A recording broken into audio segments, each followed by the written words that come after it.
And then again, there are so many different things around us. The paper we write on, the metal key, the plastic ruler, the rubber eraser in our box, the magnet that keeps the box closed, the clothes we wear, the cup we drink milk in, and so many other things. तो देखो natural चीज़ें तो आप कहीं न कहीं देख ही चुके हो, देखते ही हो और आपके दिमाग में क्यूरियोसिटी उसको देखकर जागती ही है। और भी बहुत सारी चीज़ें हैं जैसे कि आपका किस पेपर पर हम लिख रहे हैं, मेटल की हो गई, प्लास्टिक की रूलर हो गई, रबर इरेज़र ये कहाँ से आता है, क्या होता है, कैसे बनता है? ये सब, जितने भी सब चीज़ें हैं, ये भी कहीं न कहीं हमें सोचने पर मजबूर करती है। ठीक है? ये काई से बनती है? ये किस-किस मटेरियल से ये बनती है? और इन मटेरियल को किस तरीके से सेपरेट करते हैं? ये इस तरीके के कितने सारे जो सवाल हैं, वो हमारे दिमाग में आते हैं। So we will have almost unending list of questions about everything on earth as we feel further to explore. Explore this book. But why limit our questions to the earth alone? We can ask questions on things beyond the sun, the moon, and the millions of stars that shine in the sky. यानी कि unending list है हमारे पास में questions की कि इस दुनिया के अंदर क्या है, इस दुनिया के अंदर जितनी सारी सब चीज़ें हैं वो क्या है, और इस बुक के अंदर वो कहीं ना कहीं हम वो समझेंगे भी। ठीक है, लेकिन अर्थ तक ही हम हमारे क्वेश्चन को लिमिट क्यों करते हैं? हम सन के बारे में जानते हैं, मून के बारे में कुछ सवाल है हमारे, मिलियंस ऑफ स्टार्स के बारे में हमारे कुछ सवाल है। तो इंसान के दिमाग में सवाल आते जाते हैं और उसके सवालों को वो ढूंढता जाता है। यही साइंस है, लॉजिकल तरीके से।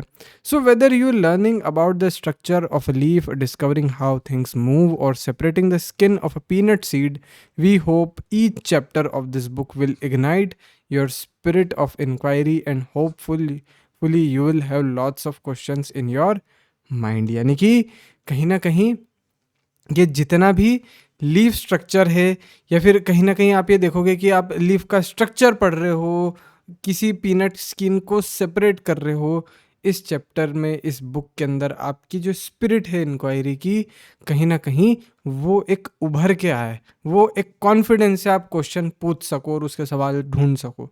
इस बुक ने कहीं ना कहीं हमें यही चीज़ें सीखेंगे।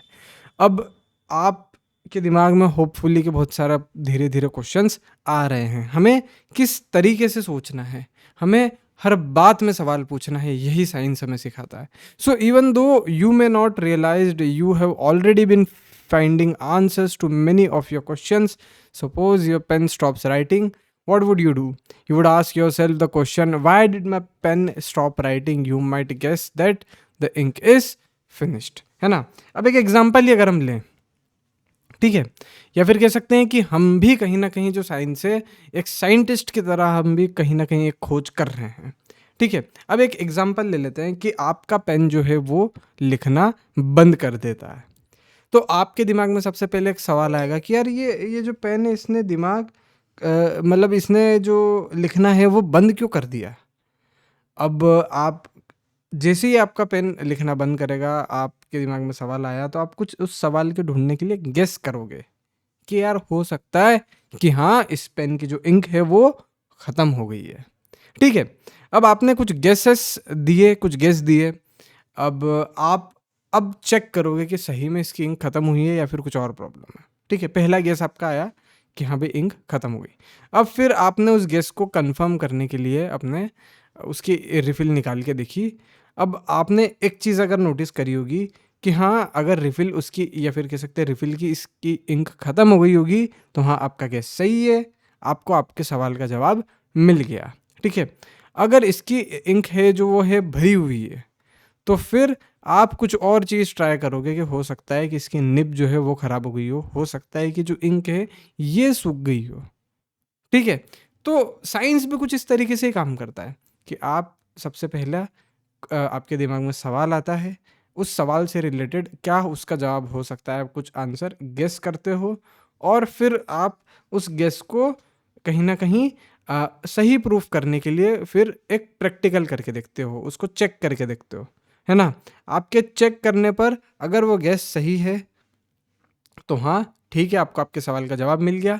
अगर वो गेस गलत है, जैसे इस पेन के केस में हुआ कि इसकी जो इंक है वो तो ही थी अपने पास में, तो अगर वो गेस गलत है, तो फिर आप कुछ दूसरा एक्सपेरिमेंट करके आपके सवाल के जवाब ढूँढने की कोशिश करते हो। जैसे इस पेन के केस में किया हमने कि हाँ, इसकी इंक भरी हुई थी, फिर हमने चेक किया कि हाँ भाई, इसकी निब टूटी हुई तो नहीं है या फिर इसकी इंक सूख तो नहीं गई है।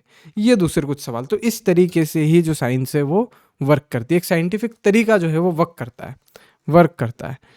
अब ये टोटल इन्होंने जो प्रोसेस दे रखी है वो है कि हाँ, हम सबसे पहले क्या करते हैं अब एक साइंटिफिक मेथड में, सबसे पहले हम एक ऑब्जर्व करते हैं किसी चीज़ को, या फिर उस चीज़ को देखते हैं जो कि हमें समझ नहीं है। तो पहली आपकी चीज़ क्या है किसी भी साइंटिफिक मेथड को फॉलो करने की, कि आप ऑब्जर्व करो या फिर उस चीज़ का जवाब ढूंढने की कोशिश करो या फिर उस चीज़ का पता लगाओ जो हमें समझ में नहीं आई है।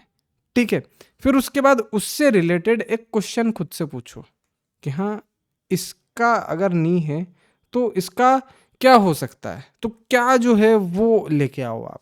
यानी कि इससे रिलेटेड एक सवाल पूछो, फिर उस सवाल का एक पॉसिबल गेस खुद से पूछो कि हाँ, अगर ये मेरा सवाल है तो इसका प्रोबेबली ये जवाब हो सकता है। और फिर उसके बाद जो है आप एक्सपेरिमेंट्स रन करो। अपने सवाल का जवाब जो है आपने जो गेस किया उस गेस से रिलेटेड आप एक्सपेरिमेंट करो, अपने आप को सही प्रूफ करने के लिए एक एक्सपेरिमेंट रन करो। और फिर उसके बाद अगर आपका एक्सपेरिमेंट सही जाता है तो आपका गेस जो है वो सही है। और फिर आपका एक्सपेरिमेंट जो है वो अगर गलत जाता है, या फिर कह सकते हैं कि आपको आपका जवाब नहीं मिलता है प्रॉपर तरीके से, फिर आप उसका जो आंसर है, मतलब या फिर कह सकते हैं कि और फिर कुछ दूसरा ट्राई करो, अपना जवाब ढूंढने की कोशिश करो। यही साइंस है, यही साइंटिफिक मेथड है। हमारे दिमाग में कुछ या फिर कुछ चीज़ें इंटरेस्टिंग आई, कुछ इंटरेस्टिंग हमने ऑब्जर्व किया, या फिर हमने वो चीज़ देखी जो हमें समझ नहीं आ रही है, फिर उससे रिलेटेड एक क्वेश्चन पूछा, फिर हमने ही उसका एक पॉसिबल आंसर गेस किया, फिर इस गेस को सही प्रूफ करने के लिए हमने एक्सपेरिमेंट्स रन किए। सही हो गया तो बल्ले बल्ले, नहीं हुआ तो फिर कुछ और दूसरी चीज़ ट्राई करिए उस सवाल का जवाब ढूंढने के लिए। That is science. साइंस में सिर्फ सवालों का जवाब ढूंढना है। आपके दिमाग में सवाल है, बस आप उसका जवाब ढूंढ रहे हो। ठीक है, so scientist are the people who follow the scientific method to solve problems और to discover new things, but anyone who follows the scientific method is working like a scientist. Someone cooking food may be wondering why dal has spilled out of the cooker. Was there too much water? ठीक है, जैसे कि कभी कभी किसी के दिमाग में सवाल आया कि भाई हमने कुकर गैस पे चढ़ाया, अब इसके अंदर दाल रखी हुई है और पानी रखा हुआ है, तो जैसे ही इसका बहुत ज़्यादा टेम्परेचर बढ़ गया तो दाल जो है वो स्पिल आउट हो जाती है। तो क्या इसका रीज़न है, क्या दाल ज़्यादा हो गई हमारी, या पानी इसके अंदर ज़्यादा हो गया? ये कुछ क्वेश्चन है। फिर हम देखते हैं कि हाँ, हो सकता है कि पानी ज़्यादा हो गया होगा तो उसने दाल को ऊपर फेंक दिया इस पर। ठीक है, अब आप साइकिल रिपेयर वाले के पास में गए, तो साइकिल रिपेयर वाला क्या करता है, वो पहले देखता है कि भाई कहाँ पंचर हो रहा है ना। पॉसिबिलिटी देखता है कि पहले टायर भाई हवा निकली तो क्या हुआ इसके अंदर। तो आप चलो एक सिचुएशन ये भी ले लेते हैं, इसका एक एग्जांपल ले लेते हैं कि आप गए साइकिल वाले के पास में, तो साइकिल वाले, क्योंकि आपने एक चीज़ ऑब्जर्व करी कि भाई मेरा जो टायर है वो चपटा हो चुका है, तो हो सकता है कि पंचर हुआ हो सकता है इसके अंदर कुछ प्रॉब्लम आ गई हो। अब साइकिल वाले के पास ले गए तो साइकिल वाले ने सबसे पहले उसको ऑब्जर्व किया और एक सवाल पूछा खुद से कि हाँ, ये टायर पंचर क्यों हुआ। साइकिल वाले ने भी खुद से सवाल पूछा। अब साइकिल वाले ने उसका एक पॉसिबल गेस लगाया कि हो सकता है कि इसकी ट्यूब के अंदर कुछ कांटा वाटा चुभ गया होगा, इस वजह से ये जो टायर है वो पंचर हो गया है ना। यानी कि इसकी ट्यूब के अंदर एक छोटा सा छेद हो गया होगा।